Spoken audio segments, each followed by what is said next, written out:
Assalamualaikum warahmatullahi wabarakatuh. Alhamdulillahirabbil alamin. Wa bihi nasta'in ala umurid dunya waddin. Summa salatu wassalam ala khairi man ba'athahu Allah rahmatan lil alamin. Sayyidil anbiya'i wal mursalin.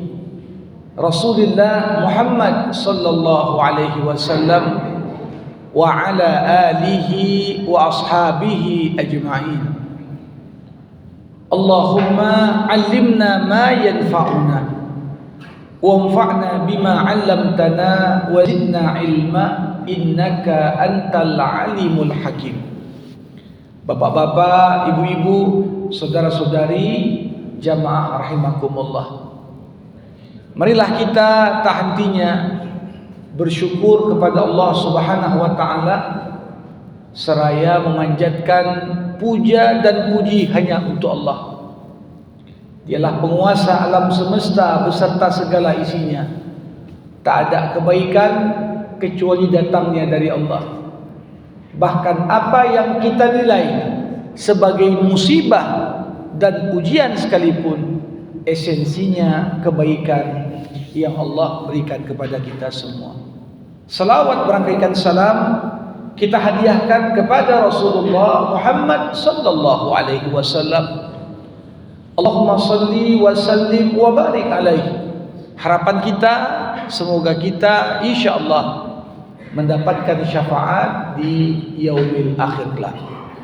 Bapak Ibu, jamaah rahimakumullah, kembali kita berjumpa dalam kajian hadis dan kita masih membersamai hadis yang dihimpun Imam Ibnu Hajar Al-Asqalani dalam kitabnya Bulughul Maram, masih dalam kitab At-Targhib fi Makarimil Akhlaq.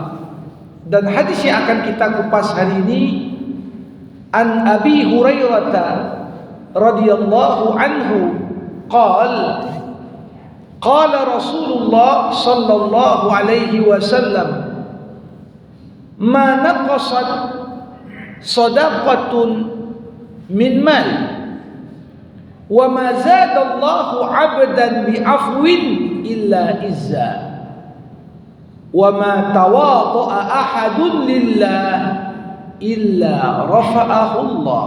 Akhrajahu Muslim.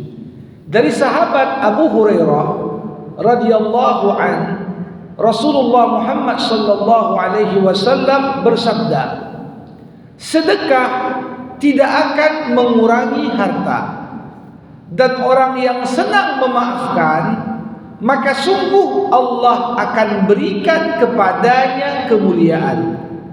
Dan seorang yang selalu tawadhu, rendah hati karena Allah, maka sungguh Allah akan angkat derajat orang tersebut. Hadis diriwayatkan Imam Muslim. Jamaah rahimakumullah, manusia diberikan Allah akal. Akal merupakan potensi intelektual. Dengannya manusia dapat berpikir dan menimbang apa-apa yang dijalaninya dalam kehidupan. Dengan akal kita paham mana yang baik. Dengan akal kita paham mana yang buruk. Tidaklah akal dinamakan akal kecuali karena sifatnya yang mengikat manusia, menuntunnya hanya kepada kebaikan. Namun jamaah rahimakumullah, sering sekali manusia ini mengandalkan akalnya melebihi dari porsi yang mampu dijalankan akal. Sekilas manusia ketika menilai sesuatu dan zahirnya akal mengatakan bahwasanya hal tersebut kurang atau lebih atau bahkan hina atau bahkan mulia, akal tanpa adanya tuntunan wahyu, ilmu, tanpa adanya ajaran agama, tentunya ini pincang.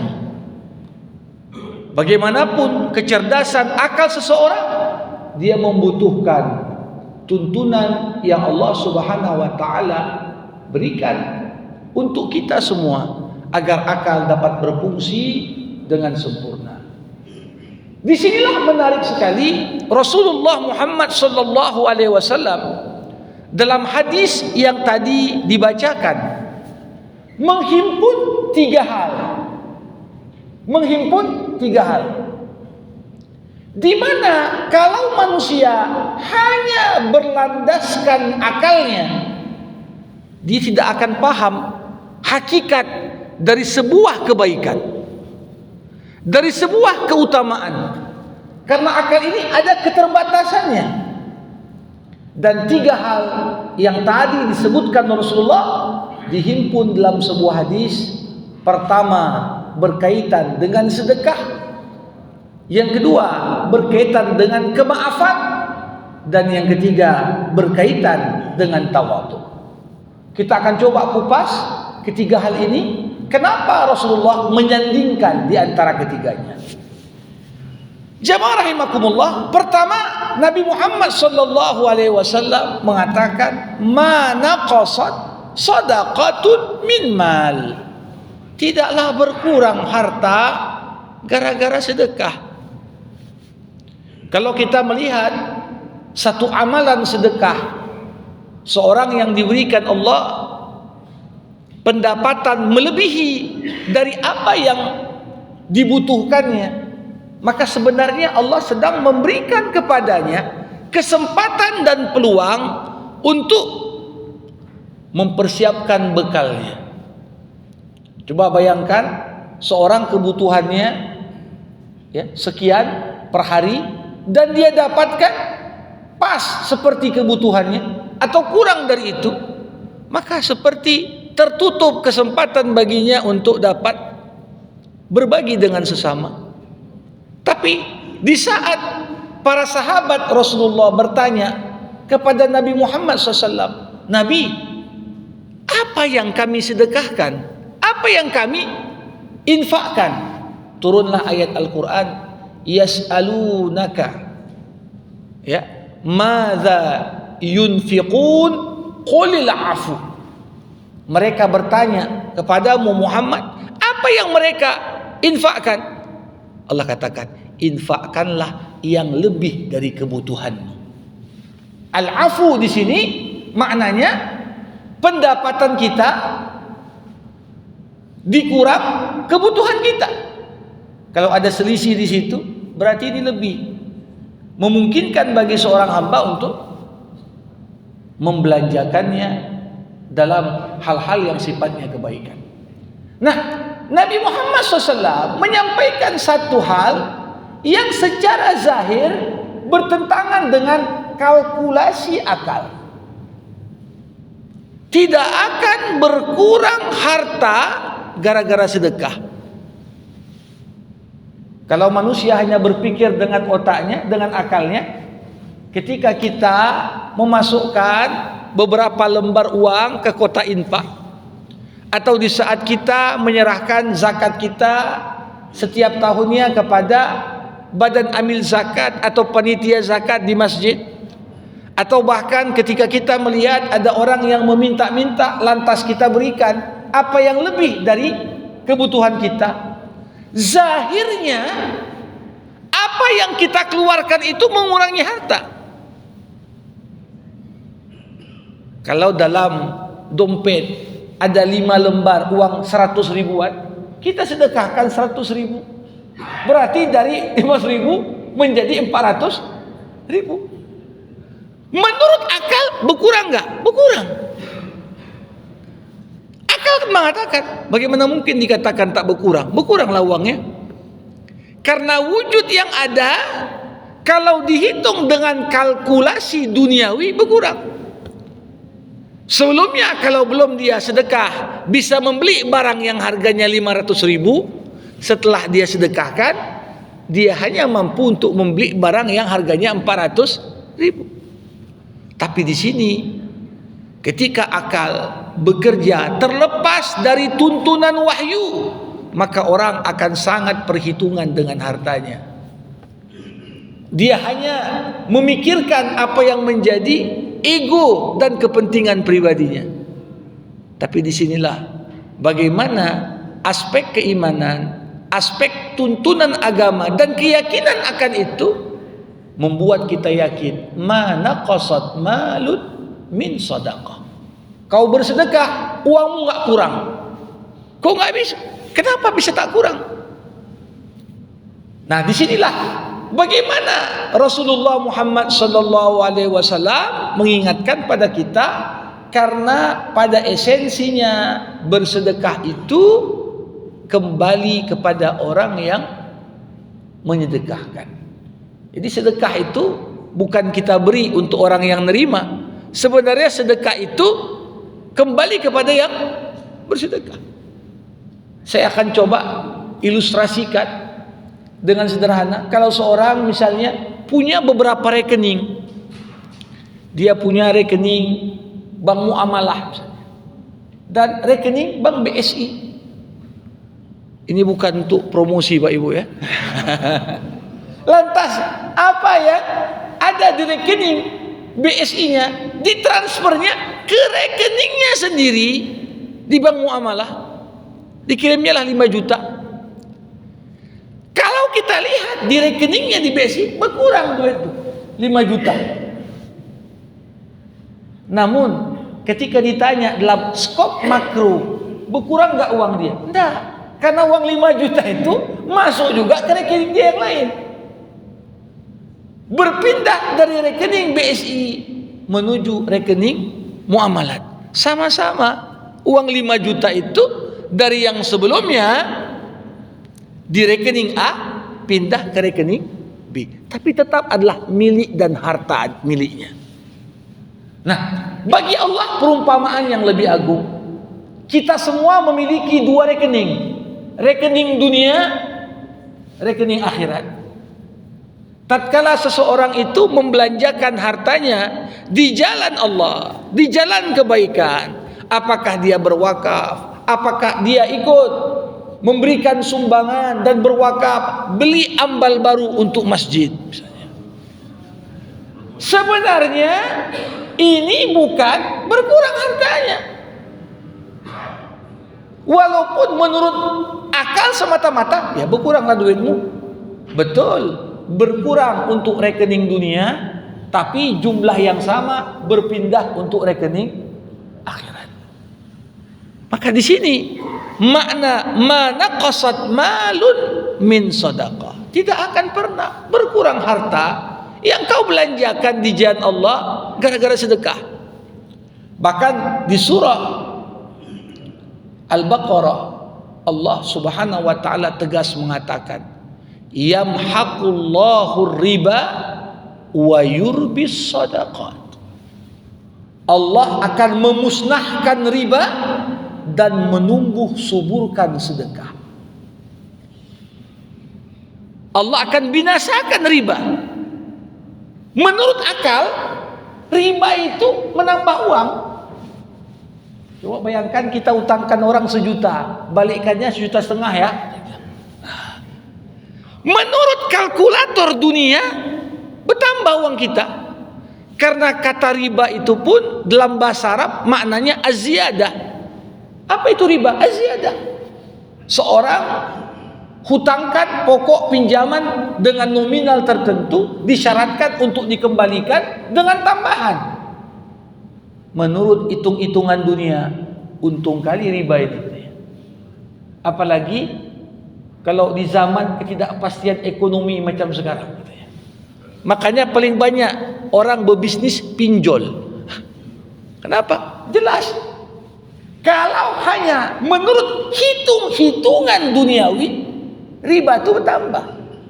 Tapi Allah Subhanahu wa taala katakan, yamhaqullahu riba. Riba itu akan Allah binasakan. Akan Allah bumi hanguskan. Sebaliknya, wa yurbis sadaqat. Allah akan menumbuh kembangkan sedekah. Jadi ini satu hal. Kalau kita melihat jamaah rahimakumullah, walaupun tampak zahir, penilaian akal secara sekilas, sedekah mengurangi uang, riba nambah uang. Namun pada dasarnya riba justru menghilangkan keberkahan dari hartamu.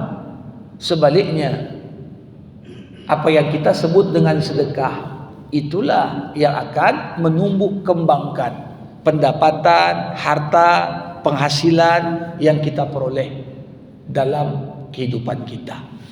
Jamaah rahimakumullah. Ada istilah dalam agama ini yang namanya al-barakah. Al-barakah apa maknanya? Secara bahasa barakah juga diartikan dengan az-ziyadah, bertambah. Apa yang bertambah ketika satu hal itu dianggap berkah?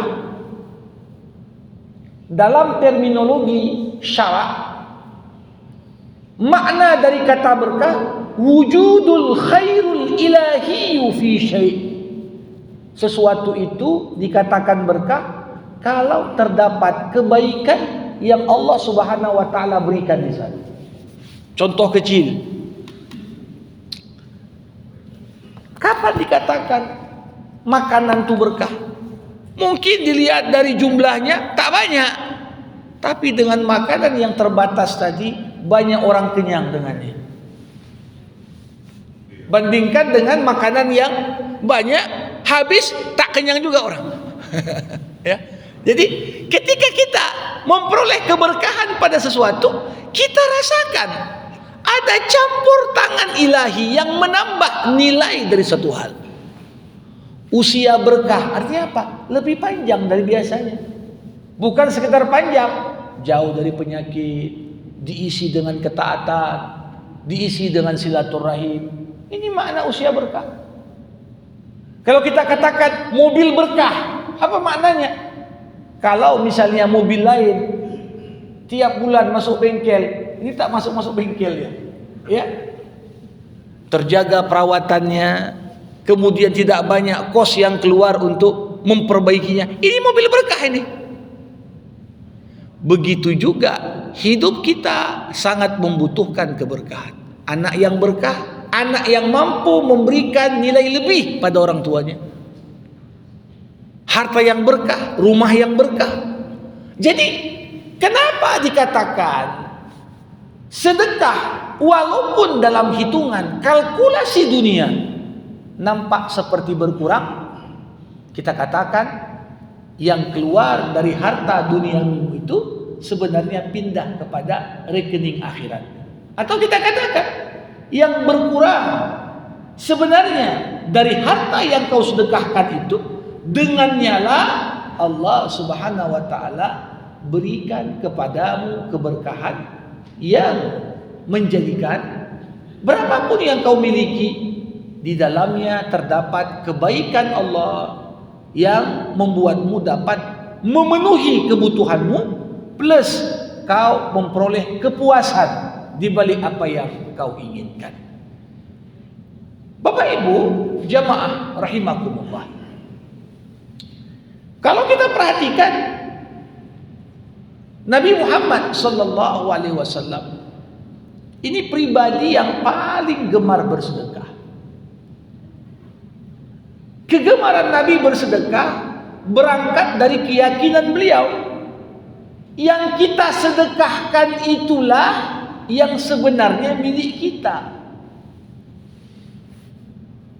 Makanya di saat Ummul Mukminin Aisyah radhiyallahu anha memasak kambing guling, dipotong jadi bagian-bagian yang banyak, Nabi berkata, bagi bagian itu si fulan, bagi ini untuk si fulan, bagi. Aisyah protes, Rasul, ini tinggal pahanya aja nih.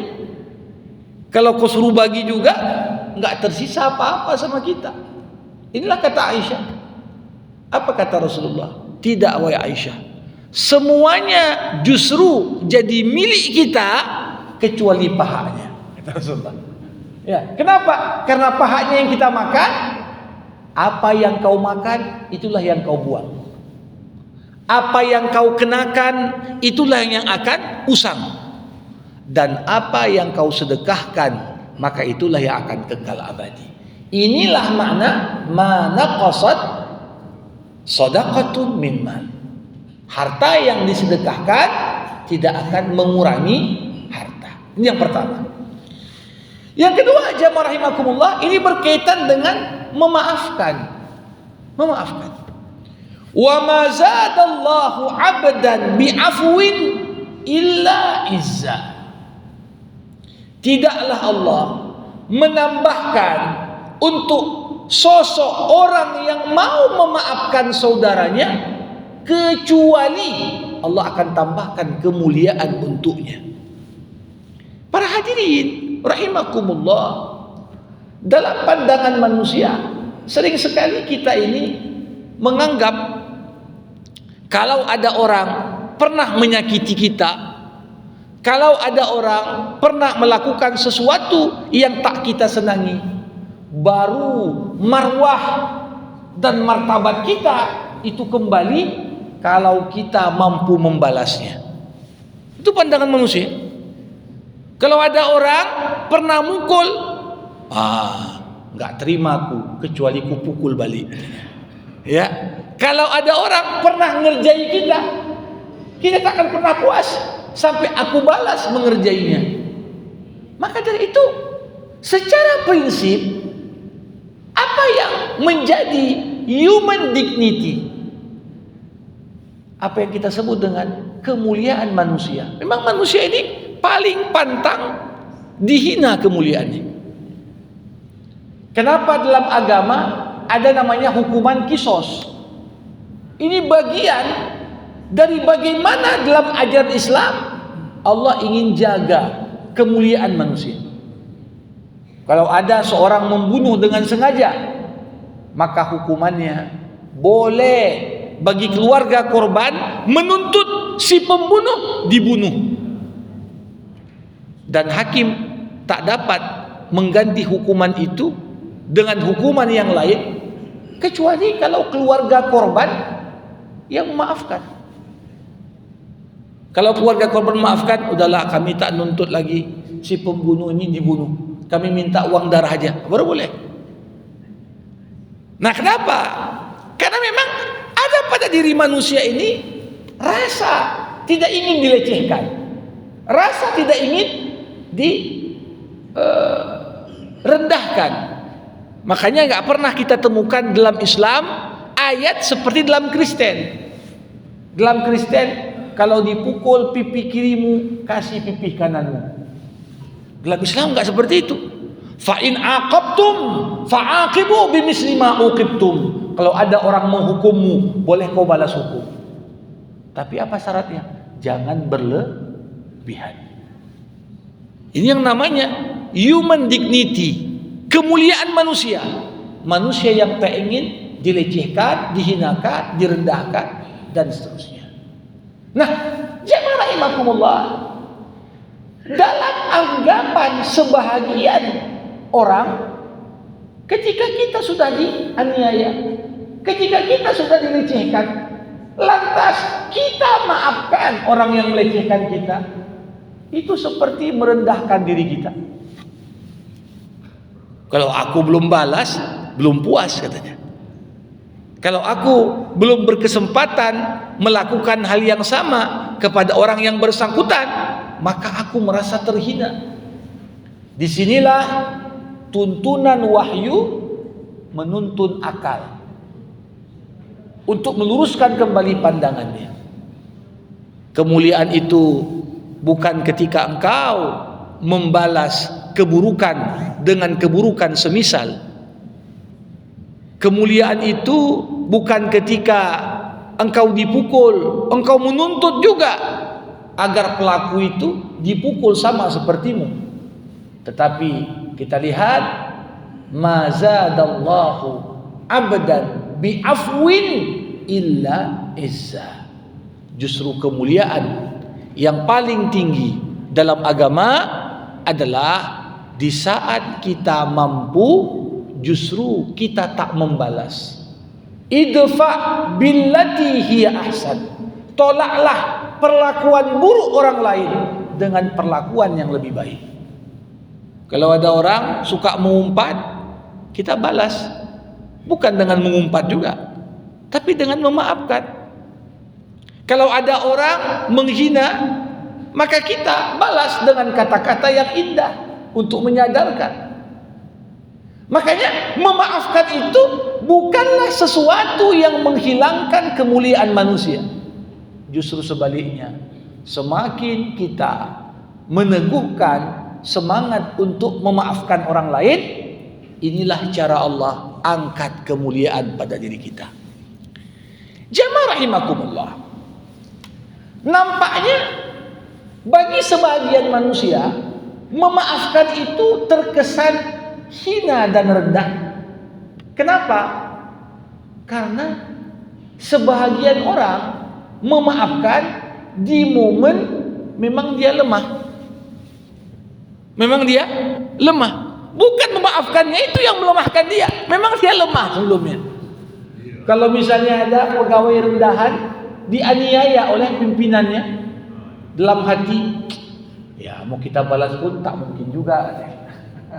Uangnya lebih banyak, kekuasaannya lebih tinggi, sehingga pada akhirnya muncullah dalam hatinya, ya udahlah terima ajalah, terima ajalah. Untuk membesarkan hatinya, dia pun katakan, ya udahlah maafkan ajalah, sehingga pada akhirnya kezaliman yang dia terima, aniaya yang dia dapatkan, sering sekali kita identikkan makna sabar dengan sekedar menerima. Dan tak jarang, jamaah rahimakumullah, ketika kita merasa tidak ada kesempatan untuk balas, ya udahlah maafkan aja.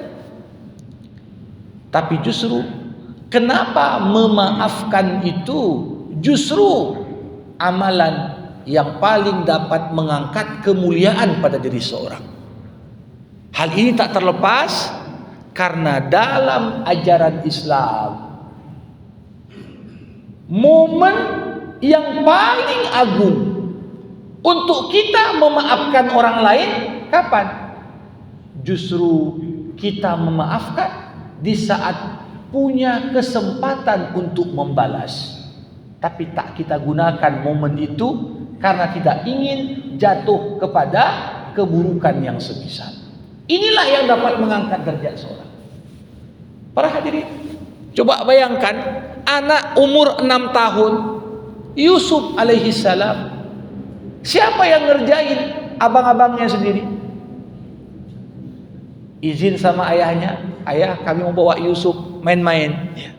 Dia bawa tempat yang jauh, dimasukkan ke dalam sumur, bajunya dilepas, kemudian dikoyak-koyak, kemudian ditumpahkan darah serigala, pulang dengan menangis. Aduh ayah, Yusuf habis dimakan serigala. Walaupun si ayah pun tahu ini darah palsu nih. Tapi sang ayah ketika itu tak tahu apa Yusuf masih hidup atau enggak. Tapi dia enggak yakin dengan rilis berita yang disampaikan abang-abangnya. Yusuf mati dimakan serigala dan lain sebagainya. Coba bayangkan. Bukan setahun, 2 tahun, belasan tahun, tapi puluhan tahun berikutnya. Anak 6 tahun yang dulu dibuang, kedinginan, ketakutan, ditinggalkan di tempat yang jauh, sekarang posisinya menjadi seorang menteri yang memutuskan siapa yang dapat bantuan, siapa yang ditolak untuk diberikan bantuan. Sedangkan abang-abangnya yang dulu besar, ngerjai yang lemah, sekarang datang bawa proposal. Menteri, tolonglah kami kelaparan, ya. Negeri kami kekeringan. Kami memohon dan memelas kasih sayangmu. Si adik tahu, ini abang-abangku yang ngerjainku dulu ini gitu ya. Ya. Tapi si abang tak kenal itu adiknya. Kenapa? Karena dipikirnya adik mereka sudah lama mati, karena sudah dimasukkan ke dalam sumur tua. Apa yang terjadi? Tidak ada momen paling pas Yusuf balas dendam kepada abang-abangnya melebihi momen itu. Kalau Yusuf mau, jangankan diberikan apa yang diminta dalam proposal. Kalau disuruhnya pengawal tangkap, masukkan penjara, atau bunuh, atau masukkan balik ke dalam sumur, tentunya Yusuf punya kuasa untuk itu. Tapi apa yang terjadi? Yusuf dengan kecerdikannya ingin manfaatkan momentum itu agar Allah kembali pertemukan dia dengan ayahnya. Lantas yang paling luar biasa ketika kita baca cerita Yusuf di dalam Al-Quran, bahkan di saat Yusuf sudah memperkenalkan dirinya kepada abang-abangnya yang ngerjai dulu, aku Yusuf, aku Yusuf. Ayahnya datang bertanya kepada Yusuf, apa aja yang kau kerjakan selama ini Yusuf? Di mana aja kau selama ini? Yang paling luar biasa adalah Yusuf menceritakan momen dia di penjara, tapi Yusuf tak pernah ceritakan momen dia dalam sumur. Padahal kalau kita bandingkan, mana lebih berat, dalam sumur atau dalam penjara? Berkali-kali lipat lebih berat bagi anak umur 6 tahun di dalam sumur tua, tak ada makanan, bajunya udah dilepas, tak ada kepastian bisa hidup atau enggak. Sedangkan penjara makanan jelas, datang tiap hari, ada kawan dalam sel. Coba bayangkan. Tapi disinilah luar biasa.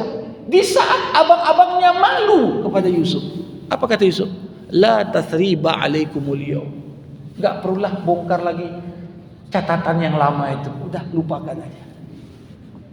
Ini di momen seperti itu, jamaah rahimakumullah, bisa kita pastikan orang yang memaafkan begitu mulia.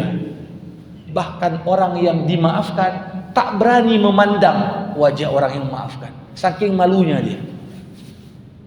Inilah momen kemuliaan paling luar biasa. Bandingkan kalau orang mengerjai kita, kita balas dengan hal yang sama, mungkin kita akan dapatkan kepuasan sesaat. Saat kita membalas, puas hati ini, puas sekali ya, udah kubalas dia.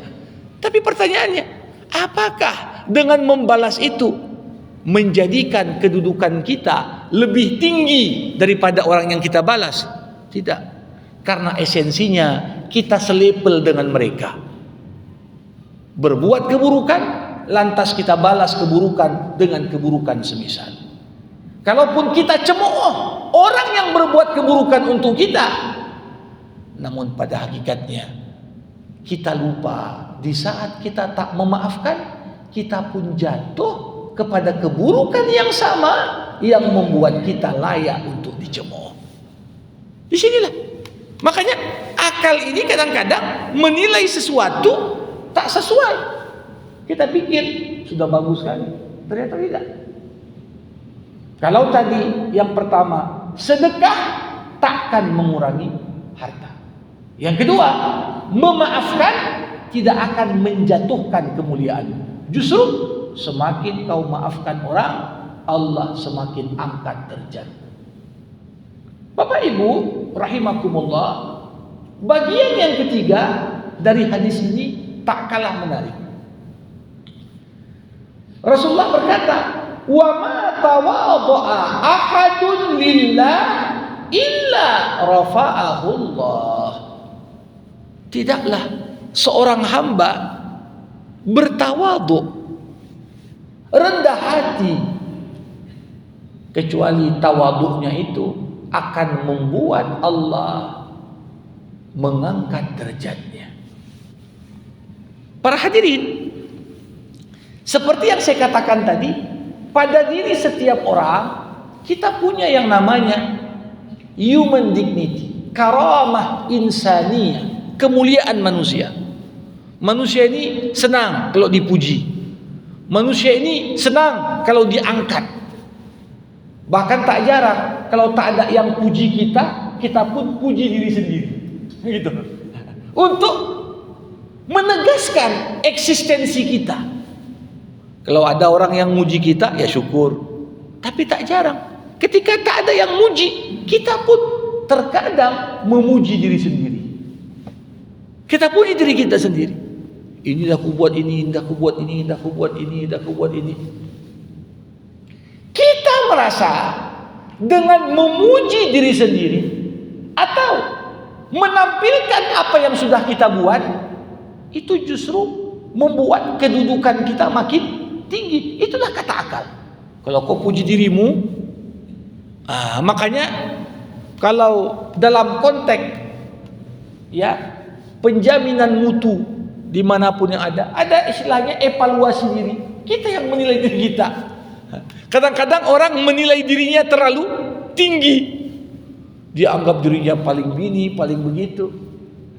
Tapi jamaah rahimakumullah, pada esensinya sifat tawadhu, rendah hati, ini adalah kunci. Kunci bagaimana Allah Subhanahu wa taala kemudian angkat kita pada posisi yang terhormat dan mulia dalam pandangan manusia. Kenapa? Tawadhu justru mengangkat derajat. Semakin kita merendah di hadapan Allah, semakin Allah muliakan kita. Semakin kita sombong di hadapan Allah, semakin Allah hinakan kita. Ini rumus. Makanya doa yang bagaimana yang paling berpotensi untuk dikabulkan Allah. Allah Subhanahu wa taala mengatakan dalam Al-Qur'an, "Ud'u rabbakum tadarruan wa khufyah wa dunal jahri minal qaul." Serulah Tuhanmu, berdoalah kepadanya dengan apa? Tadarruan, merendah. Merendah. Kita ini perlu banyak merendah di hadapan Allah. Lihat bagaimana doa Nabi Zakaria diabadikan di awal surah Maryam. Kalau kita renungkan apa yang diucapkan Zakaria, belum tentu kita merendah begitu di hadapan Allah tatkala berdoa.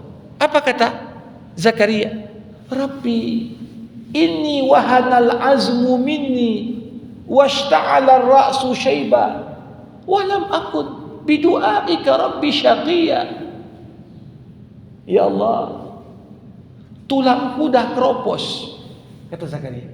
Tulangku dah keropos. Kepalaku sudah penuh dengan uban. Tapi sedikit pun aku tak pernah putus asa dari rahmat-Mu. Ditunjukkan aspek kelemahan yang ada pada dirinya. Ya Allah aku begini, ya Allah aku begini. Nah ini penting sekali. Tawadhu kepada Allah. Tawadhu kepada Allah. Tunjukkan kau tuh bukan siapa-siapa. Merendahlah di hadapan Allah. Tidaklah seorang merendah di hadapan Allah kecuali Allah justru angkat derajatnya di hadapan manusia. Sebaliknya, orang yang sombong sikit-sikit membanggakan. Oh, banyak usahaku gini. Banyak kerjaku begini. Yang terjadi apa?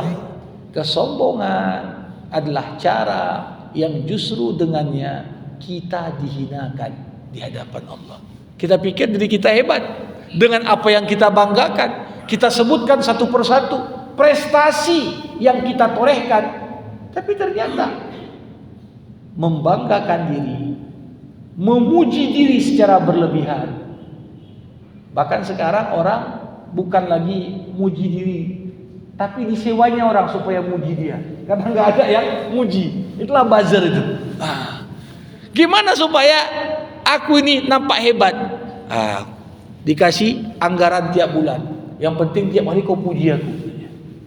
Ini apa yang terjadi? Ketika kita dikelilingi oleh orang-orang yang justru mengubur kita dengan pujian-pujian palsu, yang terjadi bukannya Allah angkat kita, Allah justru hinakan kita. Gak ada orang nampak terkenal gara-gara peran buzzer, kecuali di akhirnya Allah akan hinakannya. Kita lihat, kenapa? Karena semuanya palsu. Semuanya palsu. Pujian-pujian yang tidak beralasan. Maka dari itu, jamaah rahimakumullah, coba bayangkan Rasulullah Muhammad SAW. Ketika Nabi, tak ada satu pun manusia yang lebih tawadhu di hadapan Allah melebihi Rasulullah Muhammad SAW. Apa buktinya? Coba bayangkan, solat di malam hari, udah ada turun ayat, liyaghfirallahu laka ma taqaddama min zambik wa ma ta'akhkhar. Allah udah ampuni dosamu yang lalu dan dosamu yang akan datang. Tapi masih solat hingga bengkak, istrinya sampai geleng-geleng. Untuk apa lagi lah solatnya? Tapi apa jawaban Nabi? Apa tak boleh aku bersyukur sama Tuhanku? Sudah begitu banyak yang diberikannya untukku. Ketawadhuan Nabi kepada Allah berbuah apa? Wa rafa'na laka zikrak. Kami angkat namamu Muhammad. Kami agungkan penyebutan namamu Muhammad. Bayangkan, udah lebih dari 14 abad Rasulullah wafat, namun namanya masih harum. Masih harum. Kenapa? Allah angkat dia. Tapi ada orang belum lagi habis jabatannya namanya udah harum. Di sini ada kaitan, jamaah rahimakumullah. Makin merendah hati kita dengan tawadhu, Allah angkat. Makin sombong kita membanggakan diri, capaianku A, capaianku B, makin Allah akan rendahkan. Makanya sekali lagi, kalau kita renungkan firman Allah, Qulillahumma malikal mulki tu'til mulka man tasha wa tanzi'ul mulka mimman tasha wa tu'izzu man tasha wa tuzillu man tasha biyadikal khair innaka ala kulli syai'in qadir. Kita tahu Bapak Ibu, bahasa Arab itu bahasa yang selalu mengedepankan singkat padat. Tapi yang menarik, di ayat ini Allah Subhanahu wa taala tak membuat redaksinya singkat, tapi sengaja dibuat redaksinya panjang. Kenapa Allah enggak katakan Qulillahumma malikal mulk tu'til mulka wa tu'izzu man tasha. Kau berikan kekuasaan dan kau muliakan siapa yang kau kehendaki. Wa tanzi'ul mulka wa tuzillu man tasha. Kau cabut kekuasaan dan kau muliakan siapa yang kau kehendaki. Enggak seperti redaksinya. Tapi Allah katakan, kaulah yang berikan kekuasaan kepada siapa yang kau kehendaki. Kau cabut kekuasaan dari siapa yang kau kehendaki. Kau muliakan siapa yang kau kehendaki. Kau menghinakan siapa yang kau kehendaki. Kenapa? Enggak semua yang dikasih kekuasaan dimuliakan. Enggak semua yang dikasih kemuliaan. Ya. Ada orang belum lagi dilantik sudah banyak fufu-fafa. Ini kan artinya apa? Allah Subhanahu wa taala justru makin dia dipilih, dikasih untuk dihina. Nauzubillah. Tapi di sisi lain ada yang dicabut kekuasaan darinya. Tujuannya apa? Untuk Allah muliakan dia. Jangan pernah kita anggap, oh kalau punya jabatan mulia. Enggak. Ada orang dapat jabatan, itu cara Allah untuk menelanjangi keborokannya. Nauzubillah. Ada sebagian orang, Allah cabut darinya kekuasaan untuk menyelamatkannya. Kenapa? Itulah dibuat dia naik namanya. Di sini. Makanya kita kembali pada hadis. Kalau kita enggak tawadhu, enggak rendah hati, menyombongkan, menghalalkan segala cara supaya orang nampak menghormati kita, bukan buahnya itu adalah dapat kemuliaan. Tapi justru tak jarang Allah pun akan cabut dari kita kehormatan tadi. Ma tawadha'a ahadun lillah, tidaklah seorang pun bertawadhu kepada Allah kecuali Allah angkat derajatnya. Inilah 3 hal yang tadi disebutkan dalam hadis ini. Maka ini jadi renungan bagi kita. Ya, akal yang cerdas perlu dikuatkan dengan tuntunan wahyu yang benar supaya kita tak salah menilai. Jangan pernah anggap bersedekah mengurangi uang. Jangan pernah menganggap memaafkan itu menghinakan. Jangan pernah anggap bertawadu itu makin rendah. Karena ada orang zaman sekarang bilangnya makin tawadu makin diinjak sekarang Ustaz. Ya. Orang mungkin berusaha menginjakmu, tapi Allah yang akan angkat derajatmu. Ini dia. Dan kita harus yakin akan janji Allah ini. Demikian yang dapat disampaikan sebagai pengantar. Kita buka diskusi tanya jawab sebelum saya tutup dengan doa. Silakan Bapak Ibu. Silakan. Ya. Assalamualaikum warahmatullahi wabarakatuh. Waalaikumsalam warahmatullahi. Nabi Muhammad ini menggantikan bisi Ustaz sama orang kafir. Ya. Dan baca itu seperti sekarang belum ditulis. Mohon penjelasan. Ya. Jamaah rahimakumullah. Riwayat yang mengatakan Rasulullah Muhammad SAW menggadaikan baju besinya, baju zirah, baju perangnya kepada pedagang Yahudi untuk membeli gandum dalam jumlah besar agar dibagikan kepada penduduk Muslim di Madinah yang kelaparan.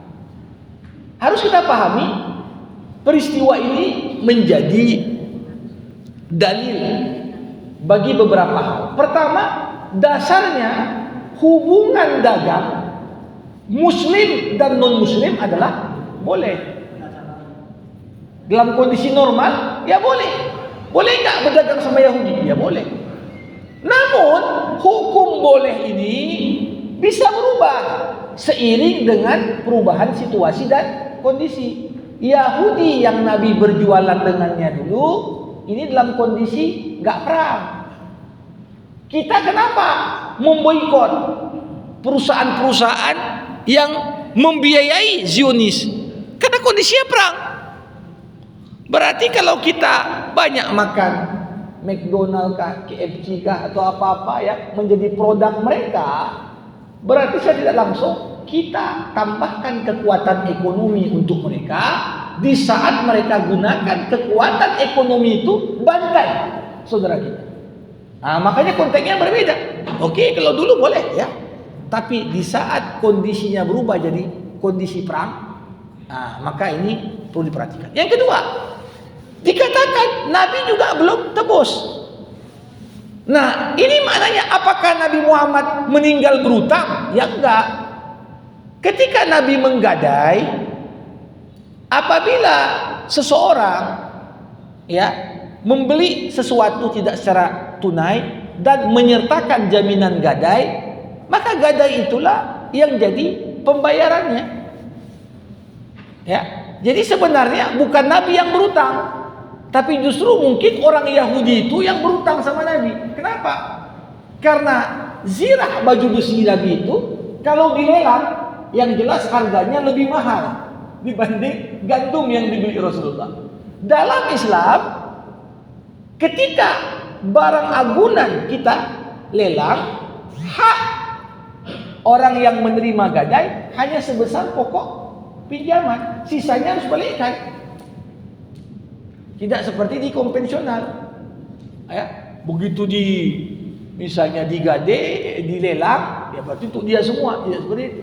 Jadi pada konteks ini pertama boleh dalam kondisi normal kita bertransaksi jual beli, sewa menyewa atau apapun, dan hukum ini bisa berubah karena kondisi. Kenapa ada muqata'ah, boikot? Boikot itu dianggap sebagai sarana perjuangan yang paling bisa kita katakan ampuh zaman sekarang. Karena umat Islam dari segi persenjataan tertinggal, tapi dari sisi jumlah bangsa dan umat paling banyak mengkonsumsi orang Islam. Maka kalau orang Islam ini mengkonsumsi dengan kesadaran, kita bisa ya artinya memanfaatkan momentum itu untuk memberikan kerugian ya dalam batasan tertentu terhadap pihak-pihak yang hanya ingin mengeksploitasi umat Islam. Demikian tanggapan saya. Terima kasih. Silakan.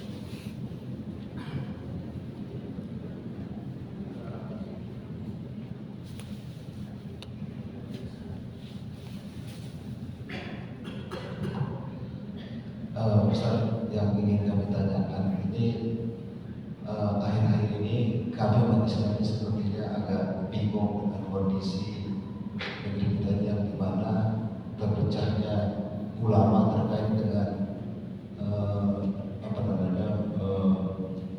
gugatan pembatalan nasab Batawi yang merupakan keturunan para habaib di negeri kita ini. Jadi kami juga bingung, ada ulama yang berpendapat bahwa nasab itu batal, ada yang, tapi kebanyakan ulama memang membenarkan nasab itu adalah nasab yang sah dari zuriat Rasulullah SAW. Jadi kondisi ini memang kita ini sepertinya diperlihatkan dengan adanya perpecahan di antara ulama. Ini kan akan bagi orang awam ini kan sangat berbahaya. Kalau bagi orang-orang yang mungkin dia agak belajar sedikit, dia mungkin sudah paham masalah tentang pernasaban. Walaupun memang ilmu nasab ini adalah ilmu yang khusus, yang mana tidak semua juga para ustaz, para dai yang mengetahuinya. Mungkin mohon pencerahan Ustaz sehingga kami umat ini dan termasuk generasi muda ini bisa memahami kondisi yang terjadi di negeri kita. Demikian. Wassalamualaikum warahmatullahi wabarakatuh. Waalaikumsalam. Bapak Ibu yang dimuliakan Allah Subhanahu wa taala, jadi polemik nasab ini sebenarnya sesuatu yang kalau mau dikaji dan diselesaikan secara ilmiah selesai, tapi terkesan masalah ini terus dibiarkan. Karena ini tentunya harus kita sadari ada agenda pihak-pihak yang tak bertanggung jawab, justru ingin jadikan ini sebab memecah belah.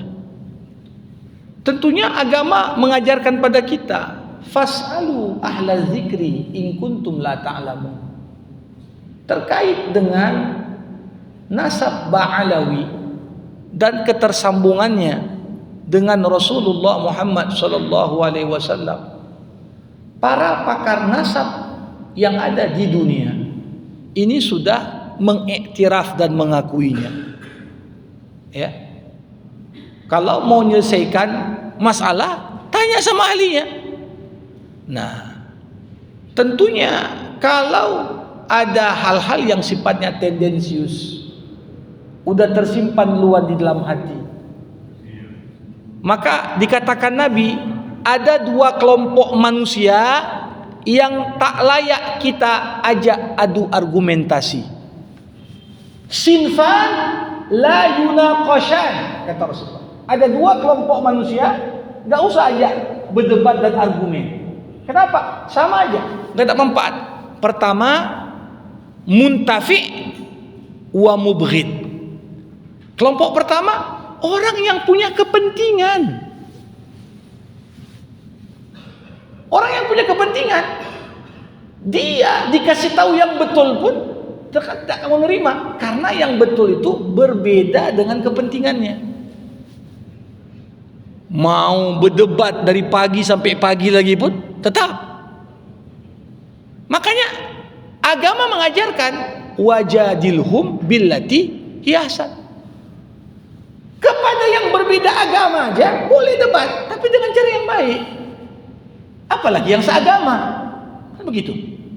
Tapi kalau orang punya kepentingan, dikasih tahu bukti pun tetap tak mau terima dia, karena itu bertentangan dengan kepentingan. Yang kedua, orang yang benci akut. Kalau sudah benci, dibilang pun nggak mau dengar dia.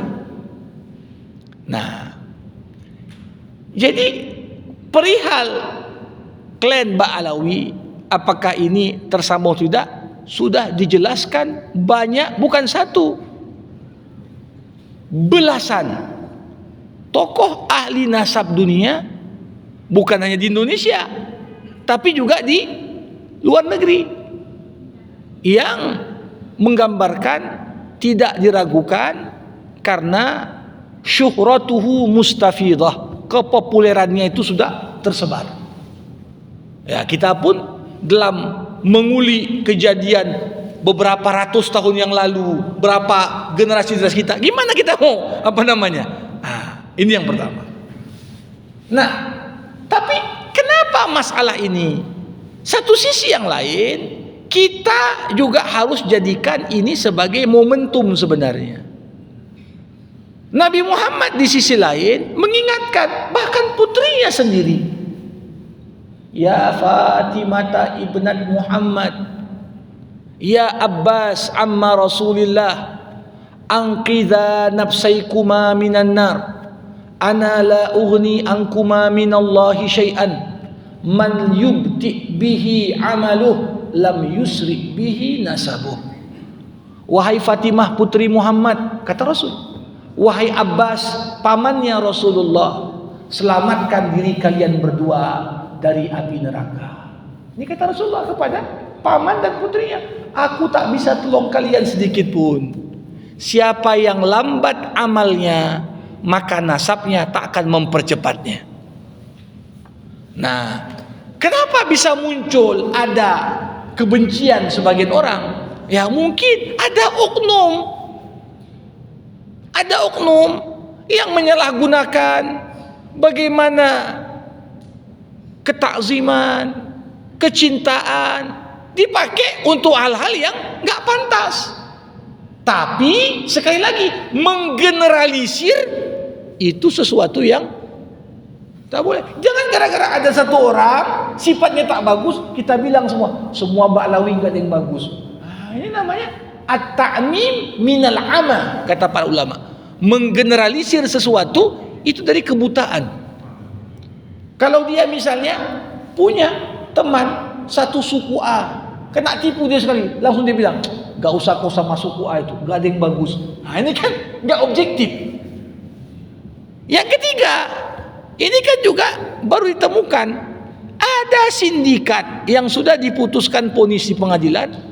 Ini pakai nama-nama Rabithah Alawiyah, menjual pula sertifikat nasab. Jadi ini ada oknum. Nah, tapi sekali lagi, tujuannya apa? Siapa yang tetap memelihara agenda ini?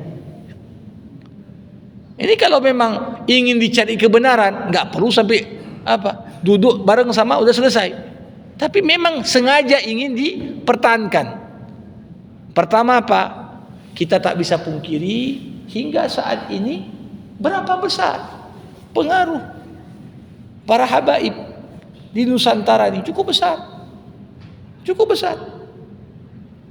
Mereka juga punya peran baik dalam pendidikan, dalam dakwah, dalam dagang, ya. Dan di sini, ya, problemnya apa? Sama seperti dulu sempat lahir di masa kemunduran Islam, dipecah antara umat Muslim Arab dengan umat Muslim non Arab. Tujuannya apa? Supaya retak kekuatan Islam. Itu dia. Sampai lahirlah namanya gerakan Syu'ubiyah. Syu'ubiyahnya apa? Orang Persia benci sama Arab. Dipanas-panasi juga orang Turki benci sama Arab. Dipanas-panasi juga orang barbar benci sama Arab. Nah, sedangkan Nabi sendiri berkata, aku mencintai Arab karena 3. Karena aku orang Arab, kata Nabi. Bahasa Arab, bahasa di surga, ya. Dan bahasa Arab, jadi ini potret bagaimana Rasulullah ingin ikat umat ini, walaupun tidak ada keutamaan bangsa Arab atas non Arab kecuali atas dasar takwa. Tapi kalau kita mau dalam pemahaman agama, ya nggak ada alasan kecuali harus belajar bahasa Arab. Pahami sumber-sumber utama dalam bahasa Arab. Kan begitu dia. Begitu juga dalam konteks ini, dia buat benci kepada ini, ujungnya apa? Lambat laun kita membenci Islam. Nanti Satu persatu ajar Islam pun dibilang ini bukan ajar Islam nih, kebiasaan Ba'alawi nih gitu ya. Sama seperti orang liberal bilang jilbab itu kebiasaan Arab. Pertanyaannya, apa istri Abu Lahab pakai jilbab? Nggak ada itu. Islam ya, memakai hijab ajaran Islam. Bukti apa? Istri Abu Jahal, Abu Lahab itu nggak ada yang pakai hijab. Dan ayat hijab baru turun ya setelah Nabi Muhammad diutus. Bukan artinya sebelum masa jahiliyah pun orang pakai hijab, enggak. Jadi banyak hal yang seperti ini yang sebenarnya itu untuk mengadu domba dan perlu kita waspadai. Saya demikian. Ya. Baik Bapak Ibu jamaah rahimakumullah, mari sama kita tutup majelis ini dengan doa. Alhamdulillahirabbil alamin. Hamdan yuwafi ni'amah wa yukafi'u mazidah. Ya Rabbana lakal hamdu kama yanbaghi li jalali wajhikal karim wa li 'azimi sultanik. Allahumma salli ala Sayyidina Muhammad wa ashghil adh-dhalimin bidh-dhalimin wa akhrijna min bainihim salimin. Allahumma 'allimna ma yanfa'una wanfa'na bima 'allamtana wa zidna 'ilma innaka antal alimul hakim. Allahumma akhrijna min dhulumatil jahli wal waham ila anwaril ma'rifati wal ilm wa min wuhuli syahawat ila jannatil qurubat. Allahumma ati nufusana taqwaha wa zakkiha anta khairu man zakkaha anta waliyuha wa maulaha. Allahumma qsim lana min khasyatik ma tahulu bihi bainana wa baina ma'siyatik wa min ta'atika ma tuballighuna bihi jannatak wa minal yaqin ma tuhawwin bihi alaina masa'ibad dunya wa matti'na Allahumma bi asma'ina wa absarina wa quwwatina ma ahyaitana waj'alhu al-waritha minna waj'al tha'rana ala man zalamana wansurna ala man 'adana wa la taj'al musibatana fi dinina ولا تجعل الدنيا أكبر همنا ولا مبلغ علمنا ولا تسلط علينا بذنوبنا من لا يخافك ولا يرحمنا. اللهم اجعل جمعنا هذا جمعا مرحوما وتفرقنا من بعده تفرقا معصوما. ربنا آتنا في الدنيا حسنة وفي الآخرة حسنة وقنا عذاب النار وصلى الله على سيدنا محمد وعلى آله وصحبه أجمعين والحمدلله رب العالمين.